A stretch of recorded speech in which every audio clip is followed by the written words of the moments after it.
Sally is really excited, and so is John. Sally's mother is coming to visit. It'll be the first time they've seen her since the wedding. Do you remember how she cried? I felt like I was abducting a minor.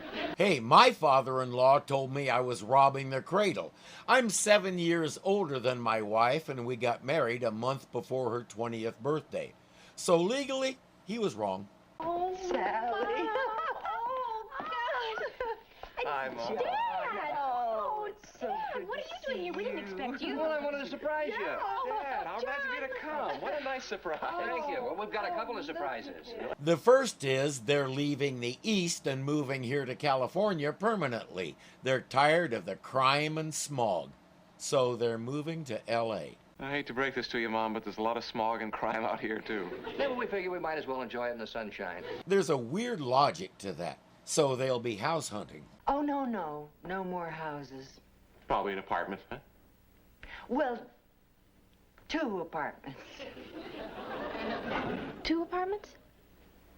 No, well, you see, that's the second surprise. Your mother and I have decided to separate. I would hope so. You can feel the animosity in the room. They're practically at each other's throats.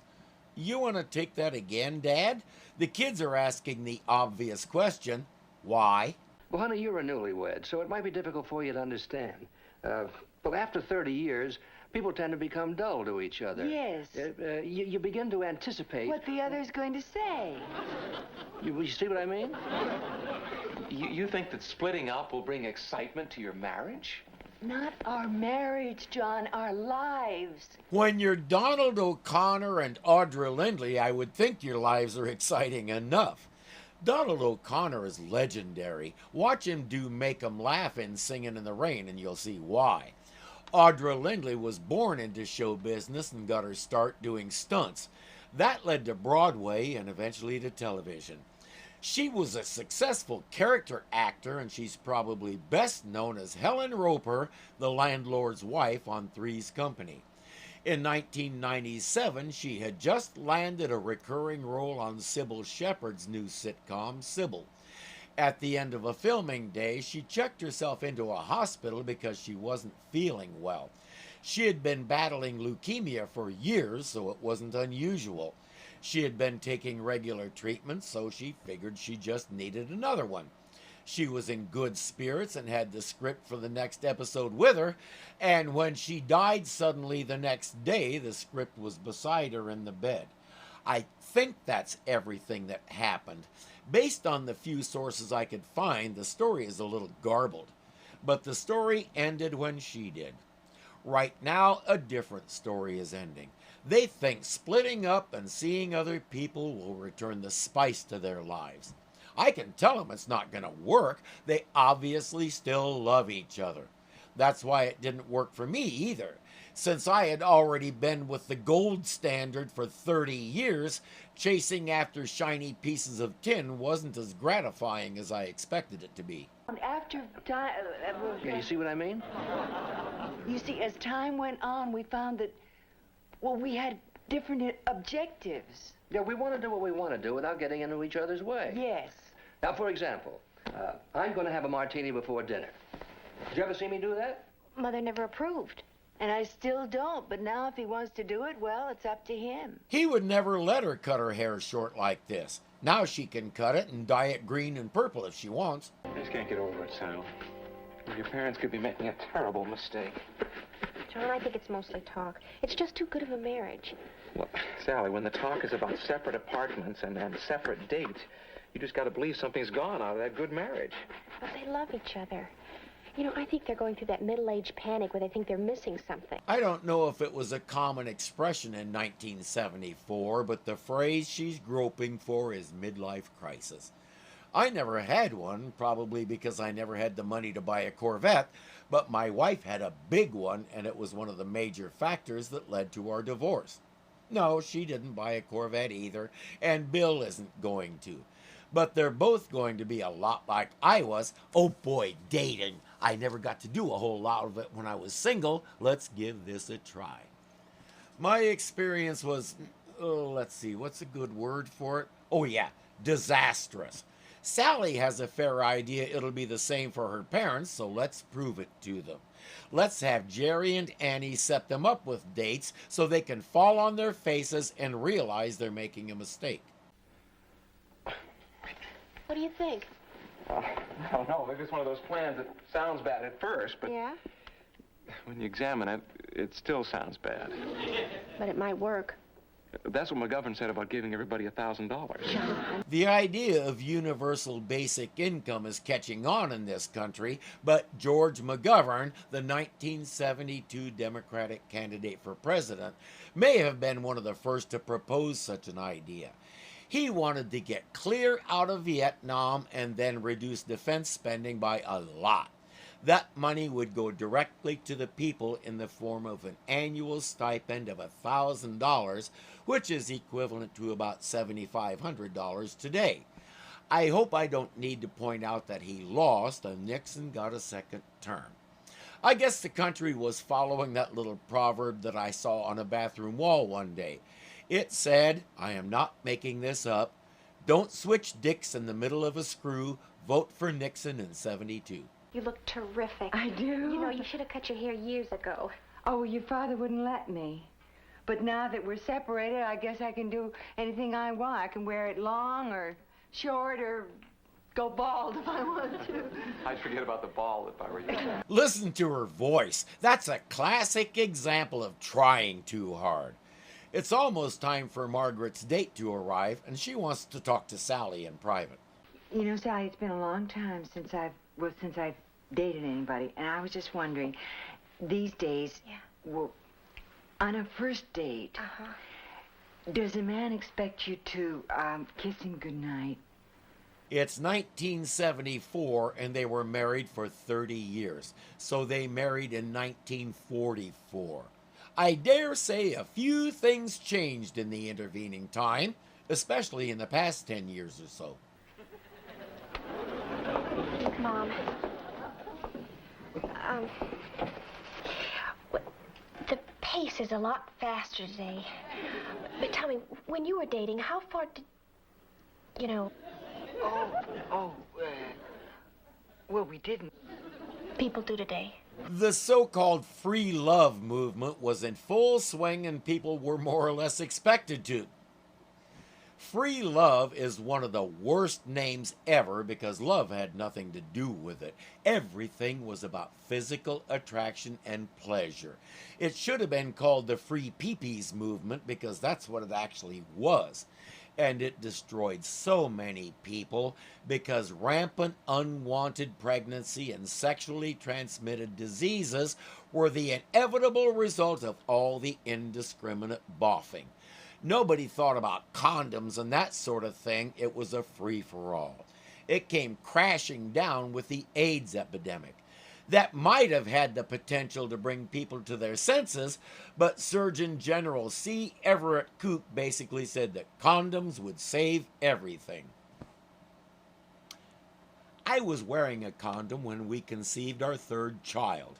As my kids got older and we started having the talk and all that, I said, someone is going to tell you that condoms will keep you safe so you can do whatever you want. When they tell you that, I want you to point at your little sister and say, oh, really? And when little sister got old enough, I told her to say, oh, really? Let me tell you how I got here. Margaret should be old enough that she doesn't have to worry about pregnancy, and venereal disease, as we called it back then, was something that happened to other people. What do I do then? I mean, what if he invites me up to his apartment for a cup of cocoa? Well, if he invites you up to his apartment for a cup of cocoa, then go. But if the cocoa tastes like bourbon, you're on your own. Roofies weren't really a thing yet, but alcohol worked just as well. Someone's at the door, but it's not her date. Dad, hey, don't you look great? Oh, thank you. Oh, since you're lending me your car, Jerry's bringing my date over here. Oh, fine. Okay, good. Come on in. I think you've met your wife. Well, look at you. That's very nice, Margaret. That's a new outfit, isn't it? And, I cut my hair.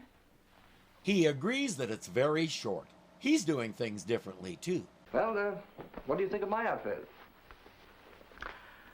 Well, it's just that I'm so used to seeing you in either a blue suit or a gray suit.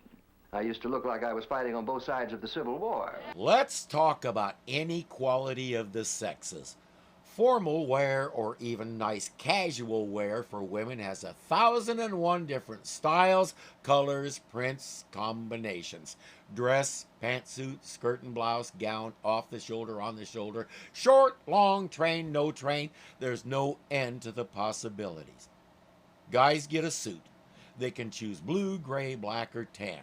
A tie can be colorful, but only to a point. It's just not fair. Oh, come on, Mom. Tell him he looks fantastic. Well, it doesn't really matter what I think, Sally. From now on, we just both do whatever we want to do, right? That's right, yes. There you are, Dad. Thank you, John. Mom, can I get you something to drink? Only if it's cocoa. Quick, give her a drink so she can hide the fact that she's drooling. Her date is here. This is Fred Courtney. This Hi, is Fred. John. John Burton. Nice to see you, John. Sally Burton, and this is your date, Margaret Forrester. Oh, How do you do? Oh, and this is Mr. Forrester, Mrs. Forrester's husband. Yes, Bill Forrester. I'm waiting for my date, too. This all must seem very strange to you, Mr. Courtney. Not at all. I've lived in Hollywood all my life. Good comeback, Fred. This has possibilities. Bill's date is also here. Irene, I want you to meet my brother John. How do you do? His wife Sally. This is Ann. And this is Fred, who is Margaret's date, who is my roommate Bill's wife, who is your date. This sounds like an ad in the free press. Only Jerry could explain it that oddly. I've made reservations at the Shore House. I hope you like seafood. I love it. Oh, don't let him eat scallops. He's allergic. Well, may I have the keys to the car, son? Yeah, Dad. Thank you. Just make sure you put gas in it, kid. And don't be racing any of your hoodlum friends in it either. Come on, honey, let's go to bed. It's very late. John, you know I can't go to sleep until Mother gets home. What could she be doing at this hour? She better not be. Aren't you the one who told her she's more or less expected to? Fred seems like a decent guy. I don't see him being the do-it-on-the-first-date type. It's possible they're talking and lost track of time. Been there, done that. Hi, Dad. Hi. Hi, Dad. I saw the light on the window, so I thought I'd stop in. To tell you that I'd bring back the car in the morning. Where's your mother? In bed? Oh, I hope not. She hasn't come home yet, Dad. No. Did you have a good time? Oh, I had a great time. You know, that Irene, she's really something. Had yourself some scallops, huh? Oh, yeah. So he just gets hives. He doesn't go full-on anaphylaxis. I have a friend who isn't that lucky. If she's even in the room with shrimp shells, she breaks out. And if she gets too close to them, it could get really bad. I like scallops well enough that I'm like Bill. I'd put up with a few itchy spots to eat them. Thanks again for a wonderful evening. Oh, my goodness, what's everybody doing up at this hour? No, I was just telling the kids about my date. I had a great time. How about you? I'm not used to these late hours. Yet. Good night, Sally. Good night, John. Good night, Mom. Hi, Mom. Good night, Itchy. As I'm fond of saying, don't let the easy ones go by. Well, I've done it. My dating game has driven them even further apart. Next thing they'll want is a divorce. Oh, now, wait, Sal. We don't know for sure yet. Let's just take this thing one step at a time. Yeah. First a stepmother and then a stepfather. If she really thinks that, she was not reading the room. Look, Jerry, if it concerns my dad, I want to know. I can't tell you. He made me promise. It's bad enough I told you. He told me something I couldn't tell you. What is this something? Well, it's about his date, but that's all I'm going to tell you. When somebody tells me something confidential, I keep a secret. I'm like a priest. Give us a hint, Father. Well, if he had a good time or if he had a bad time, that's not for me to say. You mean he had a bad time? Remember, you told me and I didn't tell you. I could have told him that just by his bearing and by how much he was insisting he had a great time. To paraphrase Shakespeare, the dude doth protest too much, methinks. At least Margaret seemed to enjoy herself. Sally, what does it matter if Jerry said your father didn't have a good time? Well, my mother didn't either. Oh, she told you that? Not in so many words, but she doesn't want to go out with Mr. Courtney again. Why not? She said his cocoa tastes funny. So I was wrong about him. They need to get these two back together. Sally has an idea. Let's do the parent trap thing. Set them up with a new set of blind dates, each other. We fixed you up with a wonderful man tonight. Oh, Sally, I don't think so. I thought I'd just stay home this evening and set my hair and wash out a few things. Look, Mother, I know this man personally, and he's everything you'd ever want. No, I don't think so, Sally. Honey, don't rush me. Okay. But Dad's not waiting. He's going out again tonight. Maybe she should rethink this. There's something to be said for a varied experience. There you go, Bill. You look real good. You know, Margaret never let me wear bow ties. She always said I looked like Mickey Mouse. Well, now you're free and you can do anything you want to. You do look a little like Mickey Mouse. That's just a joke. You with me?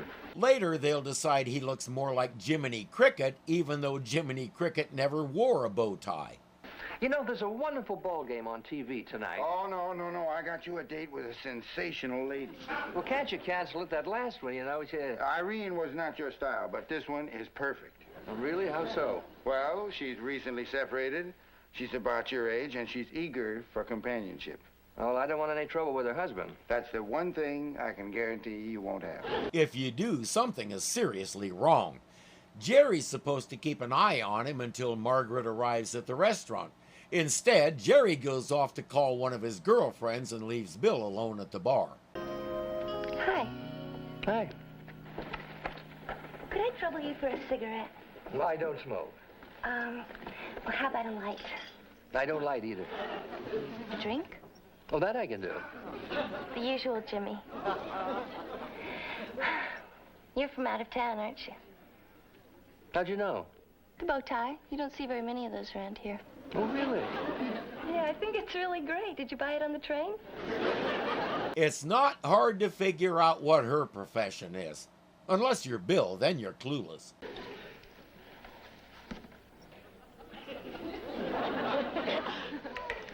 Did you see him yet? No, not yet.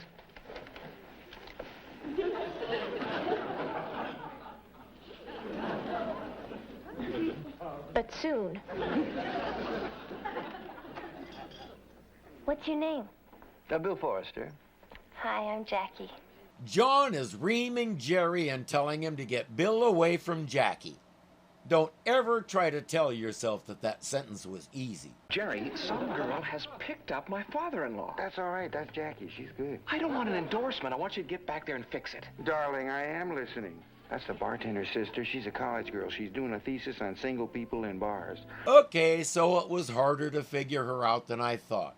In this instance, I don't mind being wrong. It means even if he really is interested, Bill has no chance.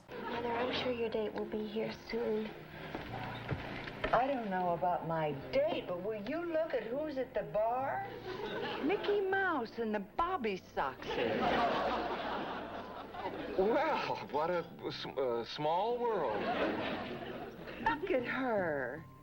Don't they have curfew laws in this town? She's not that young, but I'm sure she looks like it to Margaret. I've talked before about the time I drove past my old high school. I bombed out of the place in 1971 and drove past it in 1993. I wondered when they started allowing preteen children to go to high school. I had to ask, did we really look like that? Well, I'm not going to sit here and let that old Billy Goat make a jackass out of himself. Also a student, and I have lots of interests. Well, do you mind if I speak to one of your interests? Oh, is this your blind date? Oh, no. Oh, a friend. Jackie, this is my wife. Wife, this is Jackie, leaving.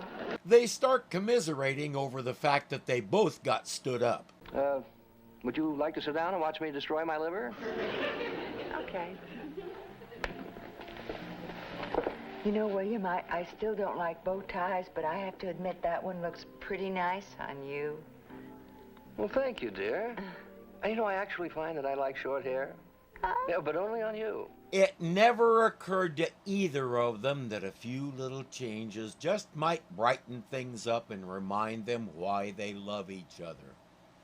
When my wife got her first tattoo, I was furious. I hated it. I thought it was hideous. She loved it. She was so fond of it and so proud to show it off to people, I forced myself to find a new perspective on it.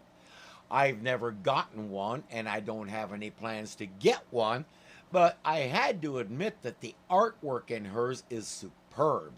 She has a giant Pacific octopus, a red rock crab, a juvenile wolf eel, and a diver descending from a boat. The detail is amazing, and I got used to it. If I can do that with a tattoo, they can do it with bow ties and short hair. Would you join me for dinner? I'd love to.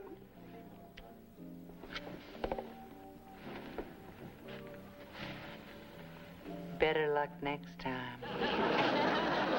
Guess what? She's proud of her man. He's proud to have this beautiful woman on his arm. Jackie's proud that she didn't laugh. Oh, Sally, your father and I thought that we might go... I know you've gone through a lot of trouble, but we, Have a lot to talk over. Right. So would you do us a big favor? Sure, anything. Well, when our dates show up, would you make excuses for us? Leave it to us. Oh, I know it's not very nice to ditch a date, but... It's very nice, Mother, but I think you better leave before they show up. And just stay out as late as you want. I'll leave the key under the mat. And if you decide to go to a motel instead, it'll still be there in the morning. Right now, I have 1,000 variations on that old joke, "It's all right, officer, we're married," running around in my head. Well, you know how it is with some people. What? Just can't make a go of separation. Been there, done that, too. As most of you know, my wife and I divorced in 2011 after 30 years of marriage. Then we got remarried in 2012, so we were divorced for a whole year. She didn't even think about getting back out there. I tried it, and I don't know how you single people deal with that lunacy. One woman I went on a date with started explaining to me the exact criteria needed for us to go to bed. I told her for me that involves things like rings and vows, and I'm pretty sure she stifled a laugh. She's the same one who said, "I would never try to change you," and then when I said I don't wear suits, she said, "Oh, we'll get you in a suit. I'll take you to Italy and get you a tailor-made one." I let it go by. Okay, Mom, I'll tell him. Bye-bye. Mom says they had a lovely week out camping. She enjoyed it, huh?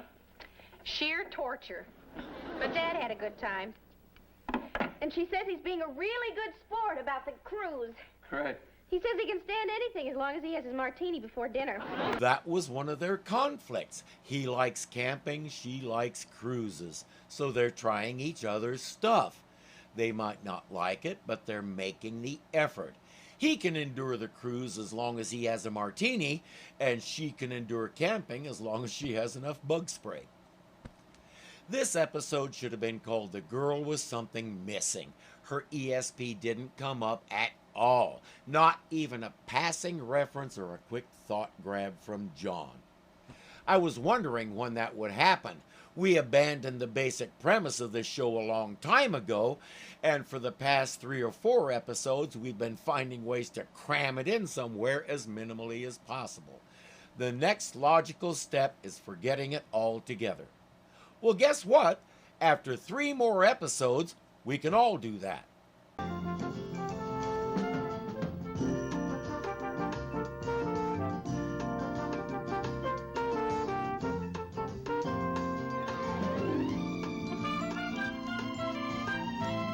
She was successful,